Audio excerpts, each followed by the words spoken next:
Bonsoir mes frères et sœurs. Honnêtement et sincèrement, devant Dieu et devant les hommes, cette affaire d'esclavagisme, beaucoup ignorent ce qui se passe en Libye. Mais je suis surpris de voir qu'il y a tant de manifestations sur les réseaux sociaux. Beaucoup nos frères, nos grands frères, Alpha Blondy, etc., de Claudissa qui nous soutiennent, qui font le combat pour nous. Sincèrement, je suis vraiment content pour une telle mobilisation aux côtés de Paris. Et j'interpelle les immigrés de l'Italie, les concernés eux-mêmes. Beaucoup d'immigrés ont la langue fermée, la bouche fermée aussi. Ils ne veulent pas le parler. Parce qu'on s'est dit, ça ne sert à rien de parler. Peut-être ça ne va rien changer. Mais moi, je fais l'effort de parler. Vous avez peut-être vu les vidéos de la ventre de Black. Mais ça, c'est très tard. Vous n'avez que vu juste une petite partie. Vous n'avez que vu les vidéos de 2016, de 2017, pardon. Où sont passées des vidéos de 2013. Où sont passées des vidéos de 2012. Où sont passées des vidéos de 2014. On ne vous montre pas ça. La ventre de Black, ça fait mal, c'est vrai. Mais croyez-moi, il y a pire que ça. Si je dis qu'il y a pire que ça, c'est parce que moi qui vous parle, j'ai été vendu et je sais ce que c'est que la Libye parce que je sors de la Libye. J'ai fait beaucoup de temps en Libye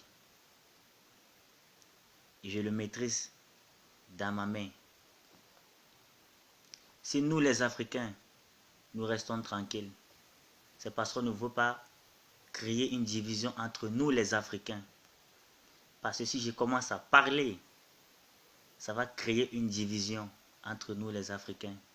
Alors moi, en tant qu'Africain, mon souhait c'est de se unir avec les autres. Mais il y a certains pays en Afrique qui se sont mal comportés vis-à-vis de d'autres Africains. Un seul pays. Beaucoup d'immigrés connaissent de quelle nationalité il s'agit. Quand je dis un seul pays. Le Libyen a fait ça, le Libyen avait ça. Je suis d'accord avec vous. Mais, il y a un point que vous avez oublié. Il y a un point très très fatal que vous avez oublié. Lorsque nous revenons en arrière, au temps colonial, on avait l'impression de dire que c'est nos chefs du village qui vendaient des Africains, qui livraient nos frères africains par les Occidentaux, parce qu'ils étaient corrompus. C'est la même chose qui arrive actuellement. Nos frères du pays, que je n'ai pas encore cité le nom, ont été corrompus. Mais moi, je les pardonne parce que ce n'était pas de leur faute. J'ai suivi beaucoup de vidéos d'autres qui accusent des Maliens et les Guinéens. Je suis d'accord. Je suis bien d'accord. Mais ce n'est pas de leur faute. Lorsque vous avez une pression sur la tête, vous êtes obligé de fouetter vos frères noirs. Les Nigériens,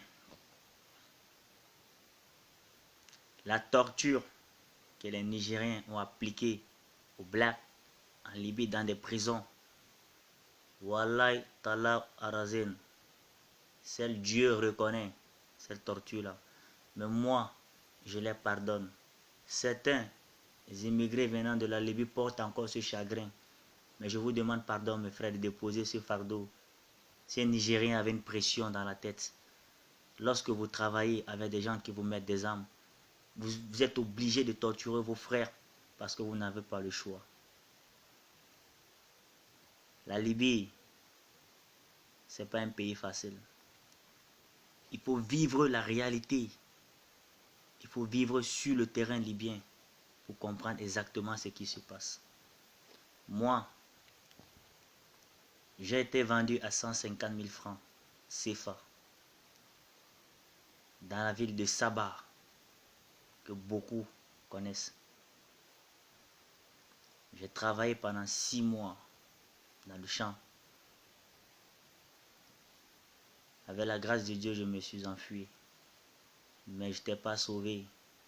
Je me suis déchargé d'un fardeau pour embrasser un autre fardeau. J'ai fui de Saba pour Bengualit. Beaucoup connaissent. J'ai été kidnappé par un groupe de rebelles. Et le chef des rebelles s'appelait Abdou Karim. Pour ceux qui sont passés à Bengualit, connaissent bien cet homme. Cet homme peut détenir près de 350 femmes africaines, à là où je vous parle. Les hommes, je ne peux pas compter. Des chicottes mentionnent très bien, des courants électriques sur votre corps. On était près de 1000 et quelques personnes. Je suis Abdou Karim. Par la grâce de Dieu, je me suis évadé seul. Ça, c'est en 2016. Pendant le carême 2016, je m'évade seul. Comment je fais pour m'évader? Nous n'avons pas droit à voir le dehors pour uriner.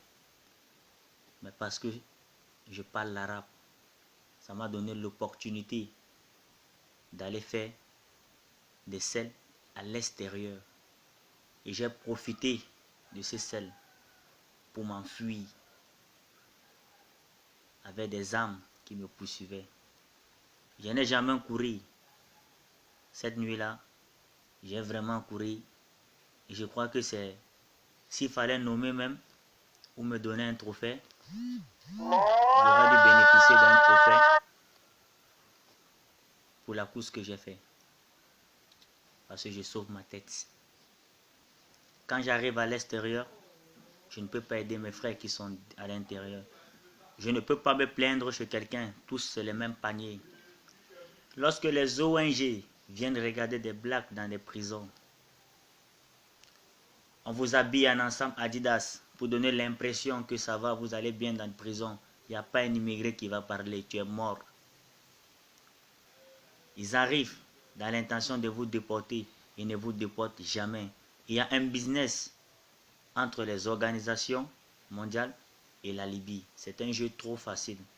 L'armée maritime de la Libye qui est censée vous soutenir, qui est censée vous donner l'hospitalité en vous déportant dans vos pays respectifs, ce même armée maritime vous récupère dans l'eau et vous revend à d'autres rebelles qui vous torturent et qui vous fait venir de l'argent par vos familles. Je fais la prison en Libye 5 fois. Pourquoi? En traversant la mer Méditerranée, on te prend dans l'eau. C'est le pire cauchemar de ta vie qui commence. Tu n'as pas de moyens même pour manger. Tu sors dehors pour te défendre, on te kidnappe. C'est pas facile. Alors s'il faut commencer à citer les nationalités en Libye qui ont fatigué les Noirs, précisément comme moi, on ne peut pas s'entendre. Mais cette Noire-là, ils ont été utilisés par la barbarie libyenne avec des armes. C'est le seul pays au monde que moi j'ai vu. Il y a le marché des armes. Chaque vendredi, dans les carrefours, on vend des Kalachnikov à 150 dinars. C'est en Libye. Les jeunes filles, si vous voyez nos sœurs en Libye, la manière auquel on torture les sœurs. Avec la prison des Rastas, on vous déshabille, vous les hommes. On te demande, toi, un homme, de coucher ton frère, ton pote que tu manges avec lui, tu dois le coucher. Si tu ne le fais pas, mon frère, tu n'as plus de jambes. Casse tes pieds avec des armes. Nos chefs d'État africains, vous restez tranquille, la bouche fermée. La petite vidéo, rien que la petite vidéo que vous avez vue, qui fait mal, qui me fait mal, a fait flipper déjà le monde. Si on vous montre la réalité normale, ça risque de déclencher la 3e guerre mondiale. Mais nous n'avons pas de téléphone en ce moment pour filmer tout ce qui se passe. Il y a pire que vendre les blacks en Libye. Il y a plus que ça. Il y a pire plus que ça. Quand je dis pire, croyez-moi, je vais faire la Libye, de l'entrée jusqu'à la sortie. L'un n'est plus à l'amusement, il n'y a même pas une seconde à perdre. Les Libyens ont des prisons privées. Ça veut dire chaque Libyen, il a conçu sa prison privée. Il peut attraper 15 ou 20 ou 40 blacks, ça dépend de la dimension de sa maison, de la prison qu'il a conçue, et vous enferme, vous contrôlez l'argent. On ne parle pas de ces prisons-là. On ne parle pas de ceux qui sont kidnappés dans des prisons privées. Les prisons d'État libyens que les unions européennes financent pour arrêter la fuite immigratoire, ceux mêmes gens qui attrapent des blacks dans la mer Méditerranée, les revendent aux rebelles, les soumis à l'esclavage, comme vous avez vu, les fait travailler dur. Où on va? Où est-ce qu'on s'en va? Nous avons quitté nos pays respectifs parce que nos chefs d'État ne font rien. Ils sont venus en Europe. Tu arrives en Europe, c'est la merde. On te demande de rentrer chez toi, on n'a pas besoin de vous ici.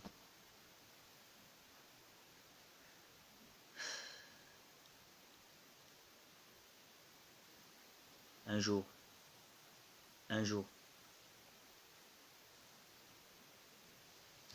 on aura notre revanche. Mais moi je dis, le jour où j'aurai l'occasion de rencontrer un Libyen, que ce soit en Italie, que ce soit dans n'importe quel pays, ce jour-là, lui ou moi, on va s'avancer dans un autre monde. Lui ou moi, on va s'avancer quoi. Beaucoup des Africains sont morts.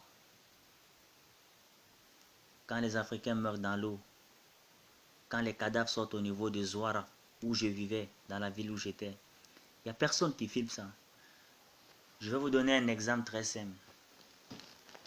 Lorsqu'on lance, il y a lancement peut-être 15 ou 20 convois dans la Méditerranée. Il y a peut-être 7 bateaux qui arrivent. Où sont passés le reste des bateaux? Tous sont noyés. Un Zodiac contient 120 immigrés à l'intérieur. Imaginez-vous si on a lancé 15 et que c'est 7 qui arrivent. On a 8 Zodiacs qui sont noyés dans l'eau. Quand vous faites 8 fois 120, vous voyez le nombre de personnes qui sont mortes. Vous savez comment ça se passe? Il n'y a pas un cimetière des blacks en Libye, on ne vous a jamais dit ça.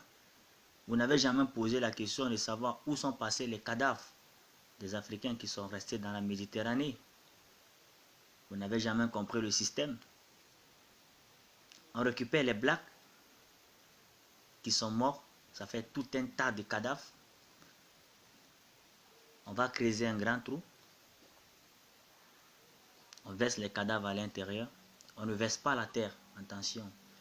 On donne l'impression aux Africains qu'on les a enterrés, mais non, c'est pas fini ça. Le trafic des organes commence. C'est ça l'enjeu qui commence. Le trafic des organes commence. Le trafic des organes, ils enlèvent des parties essentielles avant de verser la terre. Je sais de quoi je parle. Je ne parle pas parce que je vais parler.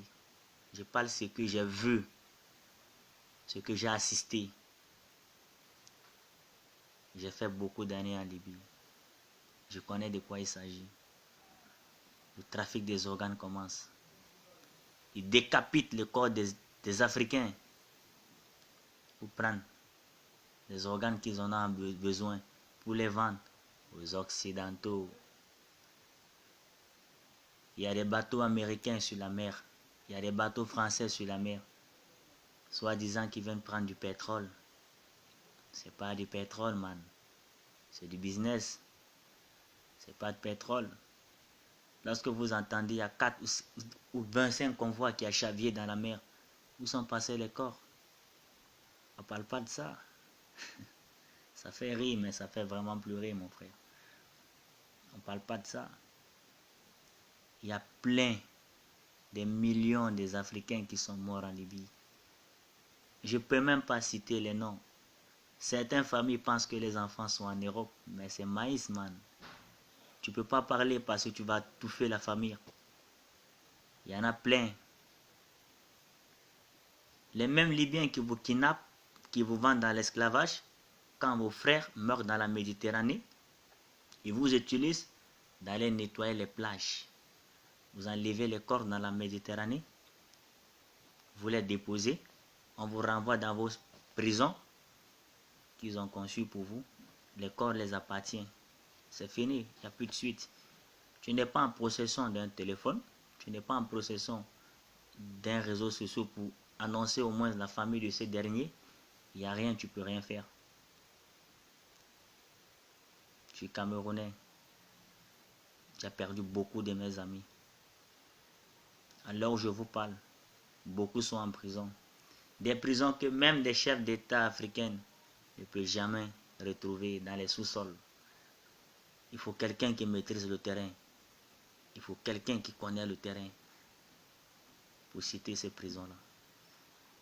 Alors, frères et sœurs, je suis vraiment très content de la grande mobilisation africaine pour soutenir nos frères qui sont encore en Libye. Il y a tant longtemps j'ai attendu ça. Mais je crois qu'il y a beaucoup à dire. S'il fallait faire un livre, je crois que le livre, je veux m'arranger à le faire aussi. Il y a trop d'histoires à raconter pour la Libye. Parce que je suis resté longtemps. Je sais de quoi il s'agit. Je sais de quoi je suis en train de parler. Je ne peux plus pleurer, man. Grand frère, grande sœur, frères et sœurs, petits frères. Je ne peux plus pleurer. Je suis fatigué de pleurer. Nous avons trouvé des cadavres. Mais nous vous remercions tous pour cette grande mobilisation que vous avez faite pour nous aujourd'hui. Vraiment, ça me va droit au cœur. Les chefs d'État africains,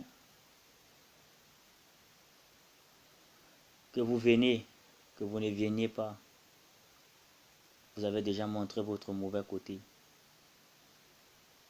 Mais, avec la mobilisation de nos frères, ça nous donne encore le moral, man, de pouvoir fuir les risques qui sont là. Dieu a son dernier mot. Merci à vous.